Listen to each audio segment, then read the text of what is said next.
Shalom, shalom, peuple de Dieu. J'ai relancé le direct. Mon téléphone n'avait plus de batterie. Je n'avais pas vu que je n'avais plus de batterie. Aïe, aïe, aïe. Je pense qu'il faut que j'ai un nouveau power band. Ça fait beaucoup de matériel pour faire l'œuvre de Dieu là. Beaucoup de matériel, beaucoup de matériel. En tout cas, le Seigneur va nous faire grâce. Le Seigneur va nous faire grâce. Si vous pouvez repartager le lien, on a été coupé. Repartagez le lien, s'il vous plaît, dans le groupe WhatsApp. Repartagez le lien. Invitez des gens à se connecter. Invitez vos collègues, vos amis, des membres de votre famille. Invitez-les à se connecter à ce live. Ce live qui va leur faire beaucoup du bien. Alléluia. S'il vous plaît, repartagez le lien. Repartagez le lien dans le groupe WhatsApp. Invitez vos amis, invitez des membres de votre famille, invitez vos collègues. On a été coupé malheureusement, on a été coupé. On s'est arrêté sur le premier sujet de prière. Je vous demandais de prendre autorité sur tous les éléments qui vous perturbe pendant que vous êtes en train de prier. Que ça soit la déconcentration, que ça soit les esprits qui parlent à vos têtes, que ça soit des voix que vous entendez, que ça soit le découragement. Toi, tu veux commencer à prier et tu te dis déjà, oh là là, je sais qu'il ne va jamais rien se passer dans ma vie. Je sais que je suis condamné. Je sais que si, je sais que ça. Il faut chasser ces voix de ta tête. Les voix qui te découragent, les voix qui t'oppressent pendant que tu veux prier, les voix qui te déconcentrent pendant que tu veux prier. Prends autorité ce soir avant que nous rentrions dans ce temps d'enseignement et d'intercession. Prends autorité sur tout élément perturbateur, tout ce qui te perturbe pendant que tu veux prier, tout ce qui te déconcentre pendant que tu veux prier, tout ce qui t'éloigne de la présence de Dieu. Alléluia. Qu'est-ce qui t'éloigne de la présence de Dieu? Qu'est-ce qui fait que toi, quand tu es dans la présence de Dieu, tu commences à rêver, tu commences à divaguer, tu commences à penser à autre chose, tu ne te concentres jamais quand il faut prier. Pourquoi toi, à chaque fois qu'il faut prier, tu commences à avoir des migraines, tu commences à avoir la tête qui tourne? Ce soir, prends autorité sur ces éléments perturbateurs-là. Prions 2 petites minutes concernant ce sujet, mes sœurs. Père éternel, mon Dieu, mon roi, je remets entre tes mains ton peuple qui a soif de toi, ton peuple qui a soif de ta parole, ton peuple qui a soif de ta connaissance. Nous sommes là aujourd'hui, nous sommes là réunis aujourd'hui pour une seule chose, pouvoir être remplis de toi, pouvoir être inondés de toi, pouvoir être habités par toi. Père éternel, ne permets pas que des éléments perturbateurs viennent nous perturber. Ne permets pas que des éléments perturbateurs viennent nous déconcentrer, viennent voler notre attention, viennent voler notre concentration. Père éternel, pendant ce temps de prière, je veux recevoir de toi, je veux être visité par toi, je veux être touché par toi. Je refuse la déconcentration, je refuse la distraction, je refuse d'être oppressé par des esprits impurs, je refuse d'être tourmenté par des esprits impurs. Je veux être concentré, je veux être connecté à toi, Père éternel, connecté à ton esprit, connecté à toi. Je veux être rempli de toi, je veux être inondé par toi. Je refuse d'être contrôlé par des esprits impurs, je refuse d'être contrôlé par des esprits familiers, je refuse d'être contrôlé par toute entité qui ne vient pas de toi, qui prend le contrôle de mes pensées, qui prend le contrôle de ma mémoire, qui prend le contrôle de ma concentration, qui prend le contrôle de mon cerveau. Père éternel, je refuse d'être manipulé par ces esprits, je refuse d'être contrôlé par ces esprits, mais je veux être inondé de toi, je veux être habité par toi, je veux être conduite par toi ce soir. Père éternel, localise-moi ce soir, localise-moi afin que je puisse être visité par toi. Je veux être visité par toi, papa. Alléluia. Alléluia. Mes sœurs, je vais vous demander de taguer une personne en commentaire. Une personne en commentaire à qui ce live pourrait faire du bien. S'il vous plaît, taguez une personne en commentaire.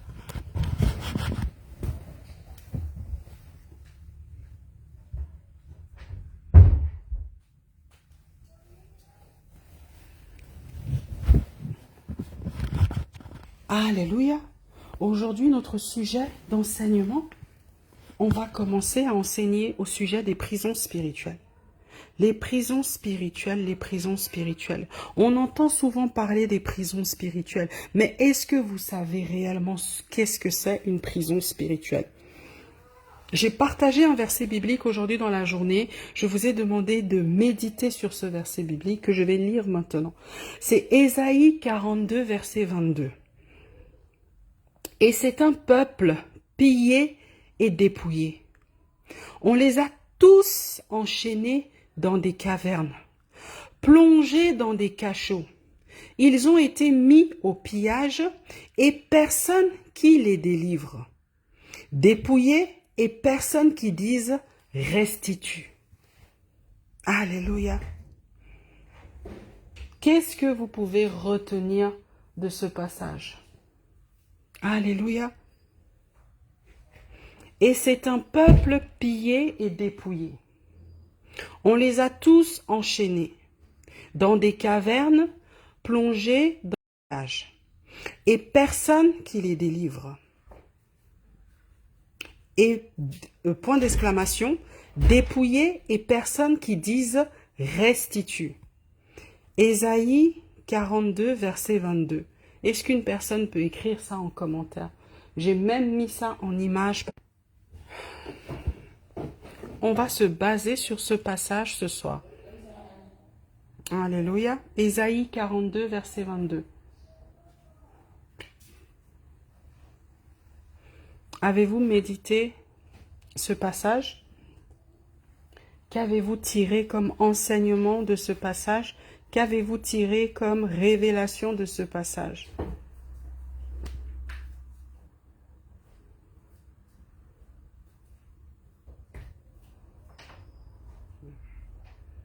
Alléluia. Et c'est un peuple pillé et dépouillé.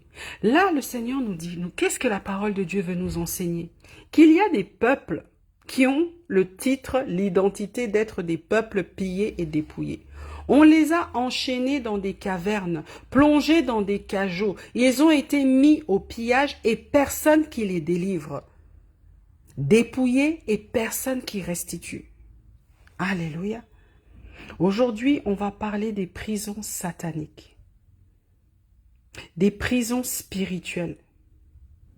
Avant de parler des prisons, moi j'ai regardé la définition, comme j'aime toujours à le faire, de qu'est-ce qu'est une prison. Prison, un endroit où sont détenues les personnes condamnées à une peine les privant de liberté. Lieu où l'on détient des personnes condamnées ou en instance de jugement. Lieu ou situation où l'on se sent séquestré, enfermé. Endroit où on est privé de liberté. Domaine dans lesquels on est privé de liberté. Synonyme, captivité, chaîne et lien. Aujourd'hui, moi, j'aimerais te poser une question, toi qui m'écoutes aujourd'hui. Avant de parler des prisons spirituelles, on va parler des prisons. Quelles sont les situations dans lesquelles, dans ta vie, tu te sens coincé, tu te sens condamné, tu te sens enfermé, tu te sens privé de ta liberté? Quels sont les domaines dans ta vie où tu sens que tu es privé de ta liberté? Tu es privé de pouvoir faire un choix selon ta volonté, non selon la volonté du monde, non selon la volonté de ce que les gens disent autour de toi, ce que ta famille dit, ce que tes parents disent, ce que ton mari ou ta femme dit. Quand on pense à prison, on pense tout de suite, oui, les prisons sataniques, où on est enfermé, on est fermé. Mais avant d'arriver dans les prisons sataniques, ma sœur, laisse-moi te dire que les premières vraies prisons sont dans notre tête. Alléluia. Les vraies premières prisons sont dans notre tête. La manière dont tu te vois, la manière dont tu te regardes, la manière dont tu parles de toi négativement au quotidien, la manière dont tu ne crois pas en toi, c'est une prison. C'est une prison. Les situations dans lesquelles tu te mets dans ta vie et tu te sens privé de ta liberté, c'est une prison. Tu sens sens que tu n'es pas libre de faire ce que tu veux. Tu commences même à faire des crises d'angoisse parce que tu sens que j'ai envie de faire telle chose. J'ai le besoin de faire telle chose. Je ressens dans mon cœur que je dois faire telle chose. Mais on ne me laisse pas. C'est une prison. Alléluia. Endroit où on est privé de sa liberté. Tu peux vivre dans une maison. Tu vis dans une maison familiale. Tout est dicté. Tout est dicté. Tu décides de faire un jeûne, tu ne peux pas faire de jeûne parce que tout le monde va te critiquer. Tu décides d'arrêter de boire de l'alcool, tu ne peux pas boire de l'alcool parce que tout le monde va te critiquer. Tu décides de changer de façon de t'habiller parce que tu veux t'habiller dorénavant d'une façon avec plus de pudeur, tout le monde te critique. C'est une prison. Parce que tu n'es pas libre de faire ce que ton cœur te dit de faire. Donc, là, on comprend une chose que il y a différentes sortes de prisons. Ne vous arrêtez pas tout de suite aux prisons sataniques. Oui, je rêve que je suis dans une prison sous les eaux. Je rêve. Ça, c'est après. Avant cela, il y a les prisons psychiques. Les prisons qui sont liées à notre mental. Les prisons qui sont liées à notre subconscient. Les prisons invisibles, je pourrais dire. Ta façon de réfléchir, ta façon de penser peut être une prison pour toi. Parce que toi, tu penses toujours comme les gens de ton village pensent. Parce que toi, tu penses toujours comme on t'a appris à penser. Ça peut être une prison. Alléluia. Les prisons physiques, les prisons matérielles, les prisons invisibles, les prisons du subconscient, les prisons de notre mentalité, les prisons de notre culture. Toi, tu réfléchis comme les gens de telle tribu de ton pays réfléchissent. C'est une prison mentale. Parce que le jour où le Seigneur va te dire, fais telle chose qui est en contradiction avec comment on faisait dans ton pays, dans ton village, tu vas te dire, mais c'est quoi ça? Tu es dans une prison. Parce que ton cerveau est paramétré, conditionné à penser d'une certaine façon et tu n'arrives pas à penser d'une autre manière et tu veux bien penser, mais tu te sens bloqué. C'est une prison. Donc, ne sautons pas tout de suite les étapes. Ne donnons pas plus de puissance au diable.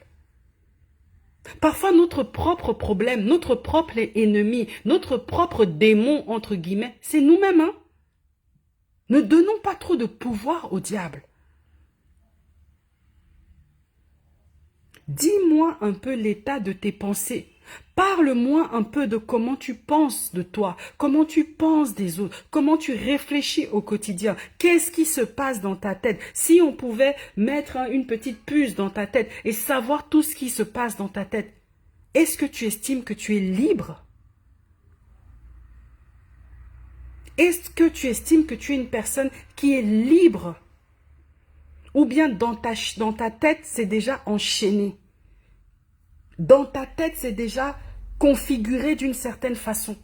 Dans ta tête, c'est déjà paramétré d'une certaine façon. On a déjà codifié ton cerveau à penser d'une seule façon, d'une seule manière et pas d'une autre manière. C'est une prison. Avant de commencer, oh les démons, oh esprit de ci, je chasse ci. Non, regarde-toi dans une glace. Fais la rétrospection de ta vie. Pose-toi les questions de comment tu réfléchis. Pose-toi les questions de qu'est-ce qui se passe dans ta tête. Pose-toi les questions de qu'est-ce qui anime tes pensées au quotidien. Quand tu veux faire un choix, comment est-ce que tu réfléchis? Quand tu veux prendre une décision, comment est-ce que tu réfléchis? D'abord sa tête et ensuite son environnement. Parce qu'il y a des gens qui sont prisonniers de leur environnement, prisonniers de leur famille, prisonniers de leur culture, prisonniers de leurs origines. Toi, tu es congolaise, tu réfléchis comme les Congolais. Si on te dit même de réfléchir comme je ne sais quoi, non. Non, non, non, non, non, non, non, non, non. Chez nous, au Congo, on fait comme ça. Mais le monde est vaste, le monde est grand. Comment toi, tu peux te limiter à penser comme un pays, comme une tribu? Non, dans notre église, on nous a dit que.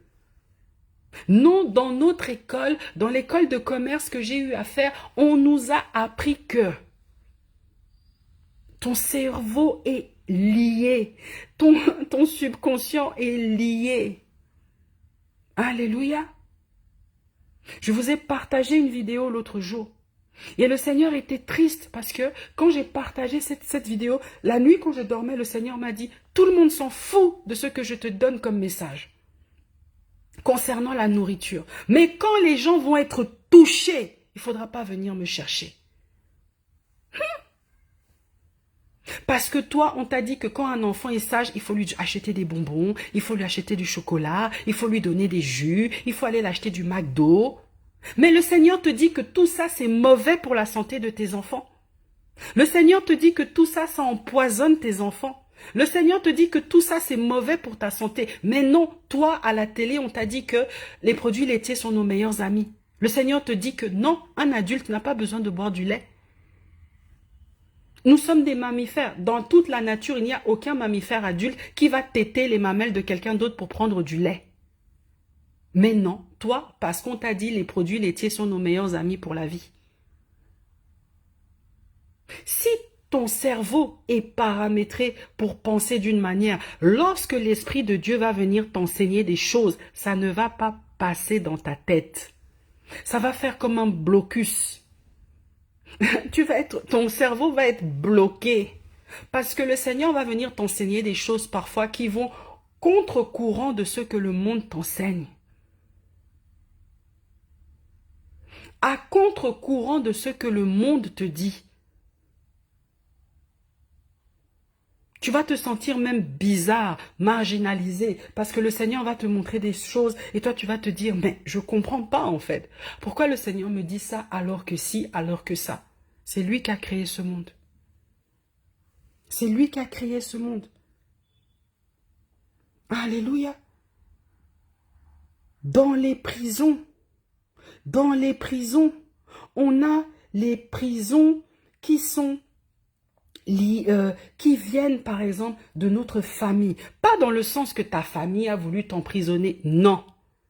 Tu es emprisonné parce que dans ta famille, on a toujours dit que. Parce que dans ta famille, on a toujours fait tel rituel. Parce que dans ta famille, on a toujours fait ça. Parce que dans ta famille, l'oncle a violé la nièce de tel, la fille de tel, c'est secret, il faut rien dire. Parce que le grand-père a violé tel, nanana, c'est secret, il faut rien dire. Dans ta famille, c'est comme ça. Donc toi, dans ton cerveau, les choses qui ne sont même pas censées être normales, toi, c'est devenu normal. Dans les familles peuvent être nos prisons. Les traditions peuvent devenir nos prisons. Les traditions, on a toujours fait ça. Dans notre famille, on a toujours excisé nos filles. On coupe le clitoris des filles parce que c'est comme ça. Quand tu demandes, explique-nous pourquoi. Parce que c'est comme ça. Nous, on n'excise pas les enfants, on ne circoncie pas les enfants avant 5 ans. Parce qu'il faut attendre que l'enfant soit grand. Il doit être viril. Il doit avoir mal. Et quand on fait la circoncision, après, on fait une fête. On tue les coqs. Mais pourquoi vous faites ça en fait? Parce qu'on a toujours fait comme ça. La tradition. Tu fais des choses, tu ne sais même pas le sens, mais tu fais. Les fêtes de génération. Tu fêtes des fêtes, tu ne sais même pas pourquoi tu les fêtes. Ce sont des prisons de ta façon de penser. Tu ne t'es jamais demandé, mais en fait, pourquoi à Noël je dois mettre un sapin dans mon salon? Pourquoi en fait? Pourquoi un sapin? Pourquoi? Pourquoi, à Noël, je dois mettre un sapin dans mon salon?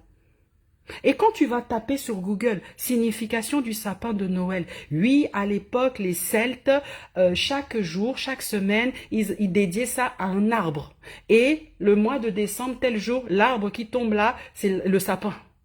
Mais qu'est-ce que ça a à voir avec Jésus? Qu'est-ce que le sapin a à voir avec Jésus? Après, il y a d'autres explications, mais moi, l'une des explications que j'ai vues, c'est ça. Faire fêter des fêtes comme ça. Tu sais même pas pourquoi on fête ça. Tu fêtes Halloween. Tu fêtes Halloween, pourquoi? Tu fêtes Halloween, pourquoi en fait?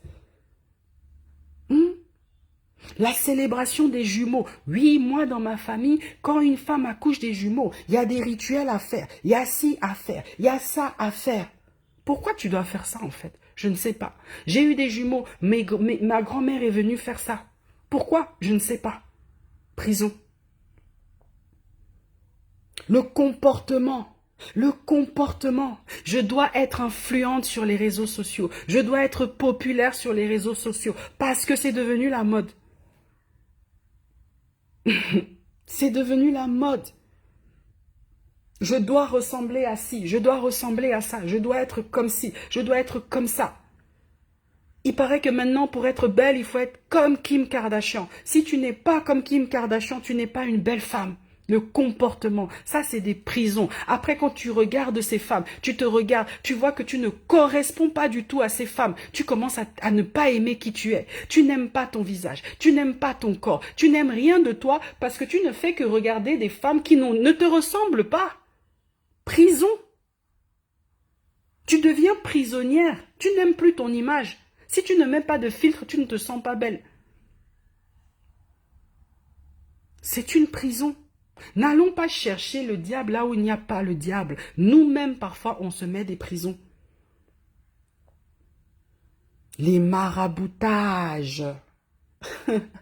Aller chez le marabout, aller chez le nganga, aller là, toujours aller consulter, toujours lire comment on appelle ça, l'horoscope. Ah, nanana, comment sont les verseaux, comment sont...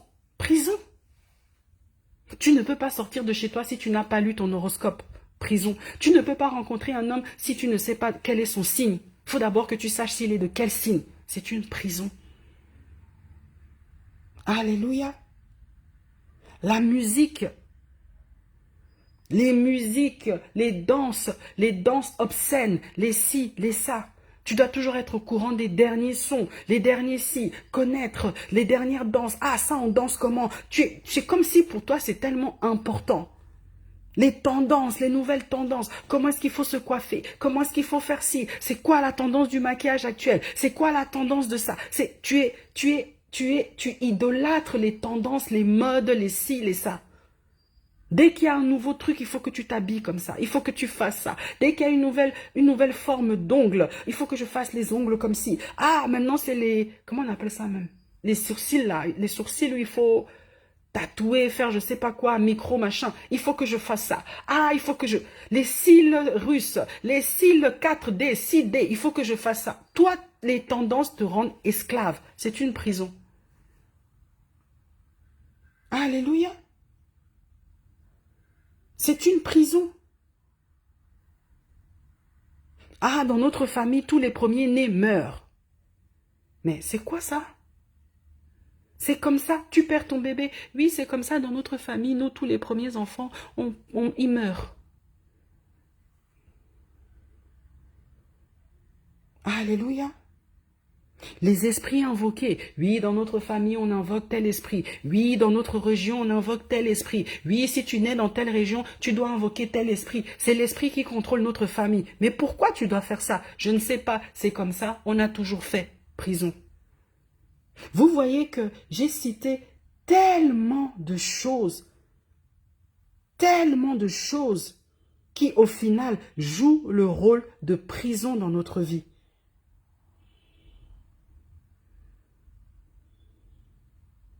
Alléluia. Donc avant de dire, oui, je me vois toujours enfermé dans une pièce, oui, je me vois toujours, regarde d'abord les prisons que toi-même tu t'es créées. Nous allons nous arrêter à là et nous allons prier, afin que le Seigneur puisse venir briser toutes ces prisons invisibles que nous-mêmes, nous avons paramétré dans nos vies, paramétré dans nos cerveaux. Les blocages que nous avons. Toi, à l'église, on t'a dit que la femme ne peut pas prier devant les gens. Toi, à l'église, on t'a dit que méditer la parole de Dieu, ce n'est pas très important. Lire la Bible, ce n'est pas important. On t'a dit, qu'est-ce qu'on dit encore même à l'église? On t'a dit que la dîme, c'est démoniaque. On t'a dit que... Il y a quoi même encore qu'on entend dans les églises là? Je sais même pas. Toutes ces choses qu'on raconte de l'église, toi, c'est devenu tes doctrines. C'est devenu ta manière de penser parce qu'on t'a enseigné ça. On t'a dit ça, alors pour toi, c'est devenu la réalité, c'est devenu la vérité. Parce qu'on t'a enseigné ça dans ton église. Aujourd'hui, ça joue le rôle de prison dans ta vie, dans ta tête, dans ton cerveau. Tu n'arrives même pas à penser différemment parce que toute ta vie, on t'a dit ça.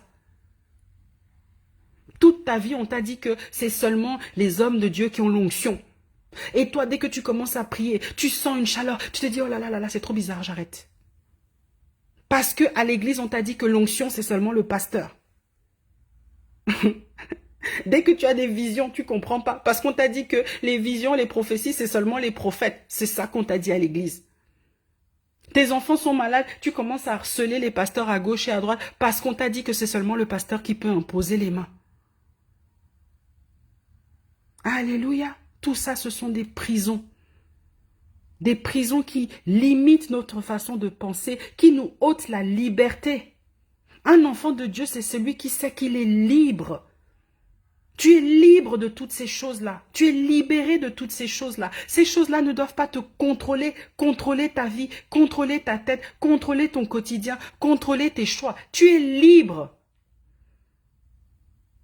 Alléluia. Avoir Jésus, c'est recevoir la liberté. Tu es libre. Tel jour, on ne balaye pas. Tel jour, on ne fait pas ci. Telle heure, on ne fait pas ça. Tout le temps des craintes, des peurs, des peurs, des peurs. Tu es libre. Tu as Jésus, tu as la lumière en toi, tu as la puissance en toi. Tu as Dieu avec toi. Tu as l'armée céleste qui marche avec toi. Tu es libre. Il y a des gens, ils voient un chat, ils tremblent. Ils voient un hibou, oulala, c'est la fin du monde. Oh. Tu es libre. Il y a des gens qui ont plus peur du diable qu'ils ont peur de Dieu. Toi, tu as peur du diable, tu n'as pas peur de Dieu. Tu as plus peur du diable que de Dieu. C'est incroyable. Pourtant, moi, je vous dis, ayez peur de Dieu. Ayez même très, très, très peur de Dieu. Ayez peur de Dieu. Ayez la crainte de Dieu. Parce qu'il peut claquer les doigts et il vous enlève le souffle de vie. Le diable ne peut pas vous ôter le souffle de vie tant que le Seigneur n'a pas donné son accord. Tant que tu n'as pas compris ça, c'est que tu es encore esclave, tu es dans une prison. Ayez peur de Dieu. Ayez la crainte de Dieu. Surtout quand le Seigneur t'a déjà touché, il t'a déjà visité, il t'a déjà béni, il a déjà commencé à transformer ta vie. Aie peur de Dieu. Et si toi, tu n'as pas peur de Dieu, mais tu as toujours peur du diable, ça veut dire que même la puissance qui est censée être en toi, la puissance de Dieu qui est en toi, tu annules tout ça, tu étouffes tout ça parce que tu as peur du diable. Moi, j'ai pas peur du diable parce que je sais que Dieu est en moi. L'autre jour, je priais pour une sœur. L'ennemi m'a dit, tu as vu qu'est-ce que j'ai fait dans la vie de cette femme? Tu vois ce que je peux te faire? Et moi, j'ai souri. J'ai dit, si cette femme m'a appelé, c'est que le Seigneur a permis. C'est que le Seigneur est au contrôle. Satan, je n'ai pas peur de toi. Moi, je ne suis rien, je ne fais rien. C'est le Seigneur en moi qui va faire. Parfois, vous parlez comme ça au téléphone avec quelqu'un, vous priez. La personne manifeste, dit, je vais te tuer, je vais faire ci, je vais faire ça. Et vous allez avoir peur? Vous allez avoir peur? Celui que dès que tu dis au nom de Jésus, je pars, je pars, je pars, je pars. Oh, je m'en vais, je m'en vais, je m'en vais. Et toi, tu as peur de lui? Mais il faut inverser les rôles, hein. Il faut inverser la tendance, peuple de Dieu, hein. Il faut avoir peur de Dieu, il ne faut pas avoir peur du diable. Moi, j'ai peur de Dieu. Alléluia. Nous allons prier. Prier contre toutes ces prisons que nous-mêmes nous avons paramétrées dans notre tête. Avant d'aller chasser le diable, avant d'aller, oh Seigneur, sors-moi de l'eau, sors-moi de là, sors-moi de... Sors déjà, toi, mets de l'ordre dans ta tête. Mets de l'ordre dans ton quotidien. Mets de l'ordre dans tout ce que tu fais comme un robot. Les choses que tu fais sans savoir pourquoi tu fais. Les choses que tu te bloques, tu te limites, tu te condamnes dans ta vie, tu te prives de ta liberté de choix, ta liberté d'exécution, sans même savoir pourquoi. Prions, mes sœurs. Père éternel, mon Dieu, mon roi, merci. Merci pour ce temps d'enseignement que toi tu as permis. Merci Saint-Esprit de Dieu parce que je sais que tu es là et je sais que tu veux renouveler notre façon de penser, notre façon de réfléchir, notre façon de voir la vie. Père éternel, là où nous sommes devenus comme des robots télécommandés, téléguidés, par la société, par nos familles, par notre culture, par nos pays, ô Père éternel, nous voulons être libres. Nous voulons être libres, libres de penser comme toi tu le souhaites, libres de nous comporter comme toi tu le souhaites, libres de faire ce que toi tu nous appelles à faire, Père éternel. Moi, je veux être libre. Je refuse d'être emprisonné par mes pensées, par mon comportement, par ma façon de voir les choses, d'être bloqué dans ma tête, Père éternel, d'être conditionné dans ma tête. Je le refuse, mon Dieu, mon roi. Je veux être libre selon la parole de Dieu. Selon la parole de Dieu. Je veux avoir qu'une seule boussole dans ma vie, c'est la parole de Dieu. Je refuse de suivre les tendances. Je refuse de suivre les comportements. Je refuse de suivre les modes de ce monde. Mais je veux simplement être conforme à la parole de Dieu. Faire ce que toi, tu me dis de faire. Père éternel, je refuse de penser comme les gens de mon pays pensent, les gens de mon village pensent. Je veux penser comme toi tu penses, Père éternel. Je refuse de me conformer à ce siècle présent, là où tout devient n'importe quoi, là où le bon devient le mal devient le bon. Père éternel, je veux que tu sois la boussole de ma vie. Sois la boussole de ma vie, sois le thermomètre de ma vie, parce que ce monde nous égare, ce monde nous perd. Oh mon Dieu, mon roi, nos cultures nous perdent, nos habitudes nous perdent. Oh Père éternel, je refuse d'être perdu, je refuse d'être dans la confusion, je refuse d'être tourmenté, je refuse d'être oppressé par ce siècle présent, mon Dieu, mon roi. Là aussi, on est arrivé au point où si tu peux même pas fonctionner sans téléphone, par exemple. Vous imaginez si tu n'as pas de téléphone portable? Vous imaginez? Si tu n'as pas de téléphone portable, tu fais comment? On nous a imposé des choses dans notre quotidien qui sont devenues indispensables. Dispensables, pardon. Dispensable ou indispensable? Je suis embrouillée. Des choses avec lesquelles on ne peut plus faire autrement. On ne peut plus vivre sans Internet. On ne peut presque plus vivre sans les réseaux sociaux. On ne peut plus vivre, par exemple, sans carte bancaire. C'est comme ça fait partie de notre quotidien. On nous l'a imposé. Mais malgré tout cela, Père éternel, moi je veux t'avoir comme boussole dans ma vie. Je veux t'avoir comme point de repère dans ma vie. Je veux que tu sois le phare de ma vie, papa. Je refuse que ce monde, de me plier à ce qui se passe dans ce monde. Je le refuse, mon Dieu, mon roi. Voilà pourquoi je t'invite ce soir à venir reparamétrer ma tête. Restaurer ma tête. Reset, Père éternel, appuie sur le bouton reset. Redémarrer, reparamétrer, régénérer. Viens briser tout ce que l'ennemi a paramétré dans ma tête, Père éternel. Viens briser tout ce que cette société a paramétré dans ma tête, Père éternel. Viens briser tout ce que ma culture, tout ce que mon pays, tout ce que mes origines ont paramétré dans ma tête, Père éternel. Je veux repartir à zéro, selon toi et non selon le monde, et non selon ma famille, et non selon mon école, et non selon mes amis, et non selon mon église, Père éternel. Je veux repartir à zéro, que ma tête soit reparamétrée. Selon toi, papa. Selon ta parole, selon ta lumière, selon ta puissance, Père éternel. Là où parfois tu as envie de faire des choix, tu sais que c'est bon pour toi, mais tout le monde te dit le contraire. Et finalement, tu fais le contraire. Ça ne te plaît même pas, mais tu fais parce qu'on te dit de faire. C'est une prison, mes sœurs. C'est une prison. Il y a des gens jusqu'au point où ils se marient avec la personne que leur famille les impose. Vous imaginez? Déjà, quand c'est toi-même qui fais le choix, parfois tu fais le mauvais choix. Alors imaginez si quelqu'un vous impose. Il y a des gens qui se mettent en couple parce qu'on leur a dit « cet homme est bien pour toi, cet homme est bien pour toi. Oh, mets-toi avec lui, il a de l'argent, mets-toi bien. » Tu ne l'aimes pas. Au fond de toi, tu sens que tu n'aimes pas cette personne, mais tu le fais quand même parce que tout le monde te dit qu'il est bien pour toi. Et après, c'est toi qui es malheureuse. Tu prends un emploi, tu sens que c'est pas un emploi où le Seigneur t'appelle à être, mais tout le monde te dit, mais tu es au chômage, accepte non, accepte non. Le Seigneur te dit, sois patient, je vais te donner un travail, mais toi tu vas quand même là-bas. Et après, c'est la catastrophe. Faire les choses parce que les gens nous disent, parce que notre entourage nous le dit, mais non parce que le Seigneur nous l'a dit. C'est être en prison. C'est être en prison, mes sœurs. Ne nous laissons pas être en prison. Ne nous laissons pas être en prison dans notre façon de penser, nos comportements, nos choix, Père éternel. Je veux que tous mes choix soient inspirés par toi. Je ne laisserai personne prendre mes décisions à ma place. Je ne laisserai personne, Père éternel, prendre les décisions de ma famille, de mes enfants, à ta place.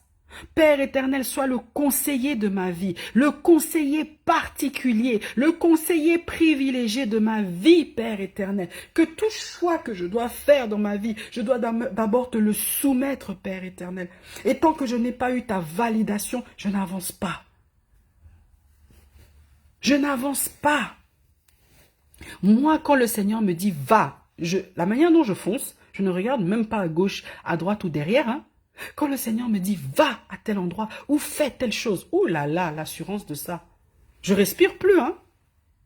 Et quand le Seigneur me dit « quitte telle chose, abandonne telle chose », si le Seigneur me dit de sortir d'une relation, tu vas te demander « est-ce que moi j'ai déjà été même l'ami de Corinne ?»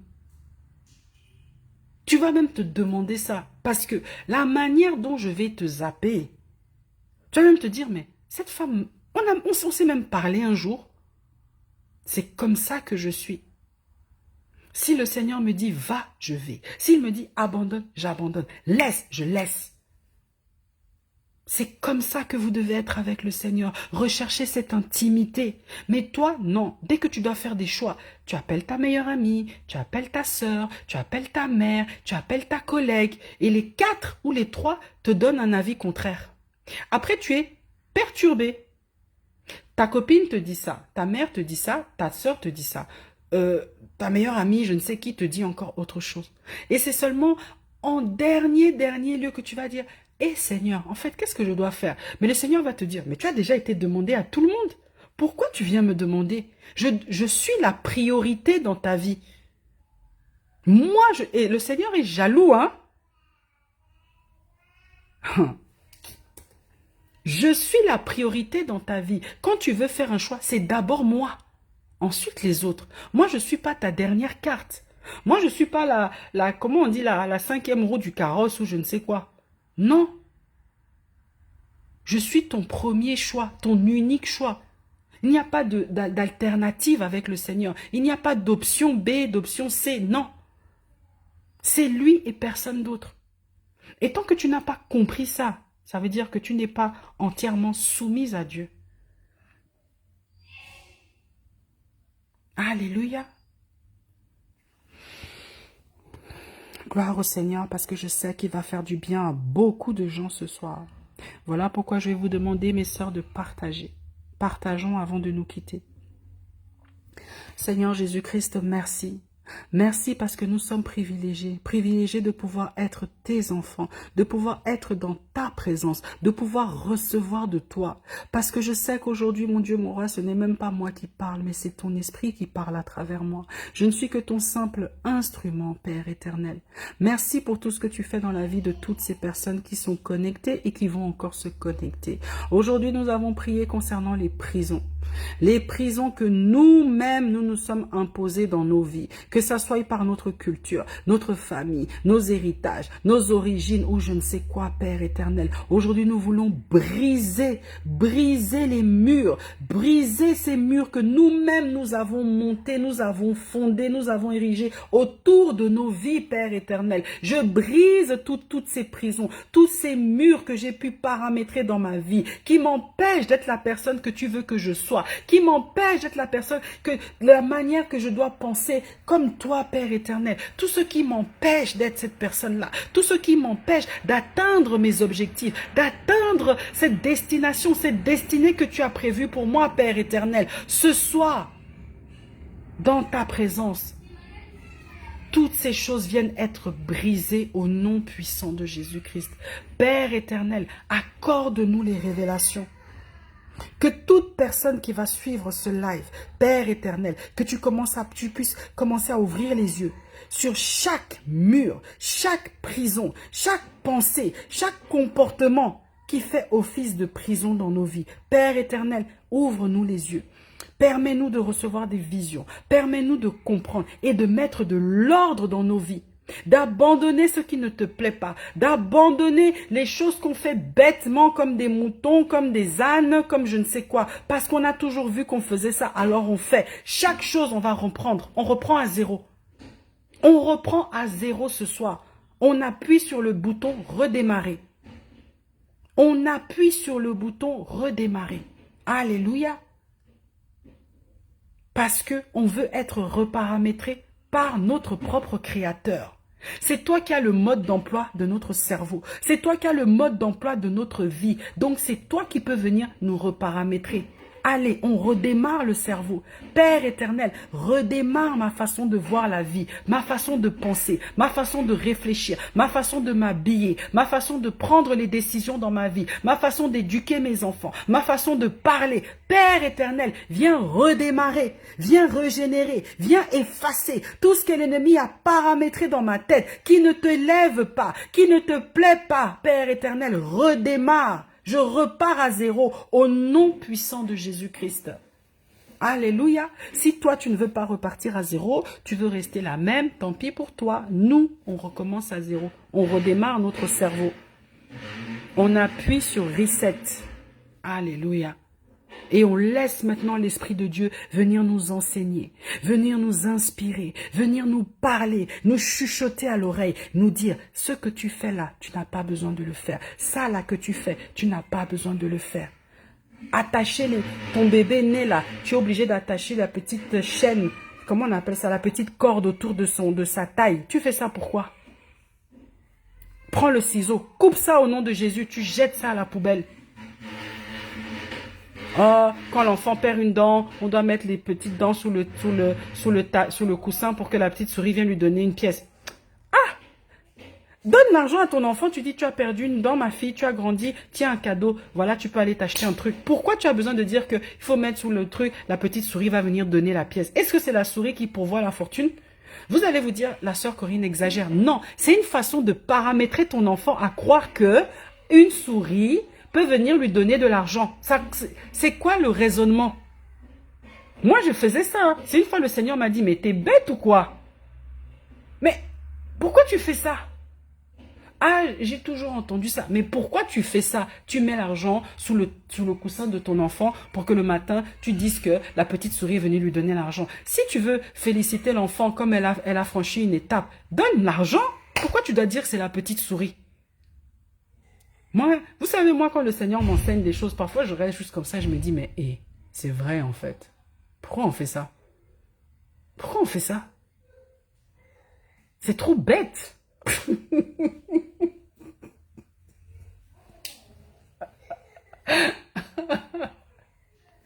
Non, mais c'est trop bête.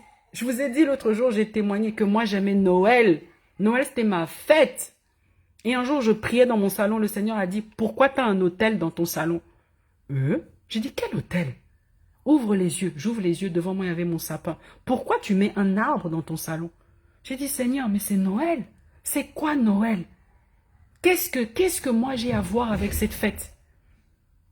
Toute l'année, cette société ne m'élève pas, ne m'honore pas, ne me prie pas. Pourquoi on a besoin un jour spécifique? On vient mettre un arbre, on met des cadeaux dessus, comme si on offrait on faisait un rituel, on offre des cadeaux sous un... C'est pour faire quoi? J'ai eu honte. Et j'ai commencé à fouiller sur l'histoire de Noël. Fouiller, j'étais sur Google. C'est pour ça que je sais que l'histoire des Celtes, là, j'ai fouillé. Et plus je fouillais, plus je me disais, mais en fait, pourquoi on fait ça? Si je veux faire un repas de fin d'année dans ma famille, c'est normal. Si je veux, chaque fin d'année, on fait un repas en famille, où on s'offre des cadeaux pour se fêter, pour rentrer dans la nouvelle année, c'est normal. Mais pourquoi on a besoin de faire ça sous forme de Noël? La naissance de Jésus, où Jésus n'est même pas né là en plus. Et c'est comme ça que le Seigneur, et vous savez, plus le Seigneur vous enseigne, plus vous acceptez, plus il vous fait aller en profondeur. C'est là qu'il m'a expliqué, quand tu fais ça, spirituellement, qu'est-ce que ça fait? Toi, femme chrétienne, qui fête Halloween avec tes enfants, vraiment, Halloween, la fête des morts, la fête de ci, la fête de ça. Ne faisons pas les choses comme ça sans réfléchir. On a appuyé sur le bouton reset. Moi, je n'interdis à personne de fêter Noël. Hein. J'ai même pas envie de commencer à rentrer dans ce débat. Franchement, vous me connaissez déjà bien maintenant. Moi, je m'en fiche. Tu veux fêter Noël, tu fêtes. Moi, je te dis simplement ce que le Seigneur m'a dit. Ce que le Seigneur m'a enseigné. Moi, je suis aussi dans mon cheminement avec le Seigneur. C'est comme ça. Quand le Seigneur, je peux faire quelque chose, si demain le Seigneur me dit arrête, je vais vous dire, avant je faisais ça, le Seigneur m'a dit d'arrêter. Je pensais que c'était bien, maintenant le Seigneur m'a dit d'arrêter. Je suis comme ça, je ne suis pas pour vous dire, il faut que vous vous arrêtiez. Non, c'est votre choix, c'est votre vie, c'est votre salut. Le salut est individuel. Je vous dis simplement ce que le Seigneur, moi, m'a enseigné. Après, c'est à prendre ou à laisser. Tu en fais ce que tu veux. Mais, sachez que, un jour, devant le Seigneur, il va vous dire, mais toi là, pourquoi tu fêtais Noël en fait? Je me souviens que telle date, telle heure, ma servante t'avait dit que... C'est comme ça que le Seigneur fait. Elle t'avait dit que il ne fallait pas faire telle chose, telle chose, telle chose. Tu avais entendu, tu étais là. Oui, pourquoi tu as continué à faire? C'est simplement ça la nuance. Mais moi, je ne vous oblige de rien. Parce que c'est bientôt les fêtes, c'est bientôt Halloween. Ah, chacune fait ce qu'elle veut. Nous allons clôturer, mes sœurs. Nous avons eu notre premier jour concernant les prisons. Vous pensiez qu'on allait chasser les démons? Non. Je vous ai dit, parfois, votre premier ennemi, c'est vous-même. C'est toi qui fais des choses qui te mettent en prison. Tous les jours, tu regardes des femmes qui n'ont rien à voir avec toi. Après, tu détestes ton corps, tu te trouves moche, tu te trouves pas belle, tu te trouves trop grosse, trop maigre, trop si. Parce que tous les jours, tu es en train de regarder des femmes qu'il ne faut pas regarder. Toi-même, tu es en prison. Donc, nous-mêmes, parfois, nous sommes nos ennemis. Nous-mêmes, nous sommes nos obstacles. Il ne faut pas toujours voir l'ennemi partout. Nous allons nous quitter, mes sœurs. N'oubliez pas de partager. Père éternel, mon Dieu, mon roi, je te remercie pour ce temps de prière et d'enseignement. Merci parce que tu as été là, tu as été parmi nous. Je sais que tu agis, je sais que tu as localisé toutes les personnes connectées et celles qui vont encore se connecter.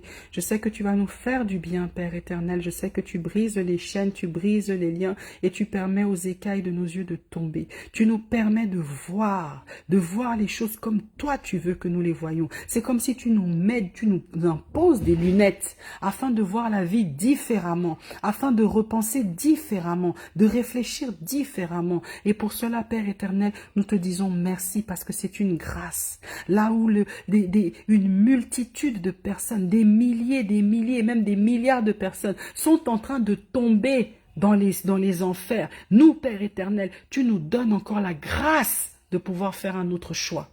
Tu nous donnes encore la grâce de pouvoir ouvrir les yeux et de faire un autre choix. Merci pour cette grâce, Père éternel. Merci pour ce privilège, Père éternel. Merci pour cet amour, tout cet amour que tu déverses dans nos vies. Ainsi, j'ai prié avec action de grâce. Je scelle toutes ces prières dans le sang de Jésus-Christ. Je trempe toutes les personnes qui ont suivi ce live et qui vont suivre ce live dans le sang de Jésus-Christ, afin que tu puisses leur accorder la paix, afin de pouvoir réfléchir à leur vie, afin de pouvoir recevoir des révélations et des visions. Au nom puissant de Jésus-Christ, Amen. Amen, Amen. On a été embrouillé par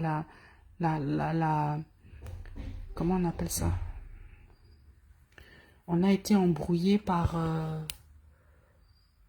le réseau, mais maintenant ça va mieux. Gloire au Seigneur. Que Dieu vous garde. Très bonne soirée à vous, mes sœurs. N'oubliez pas de partager.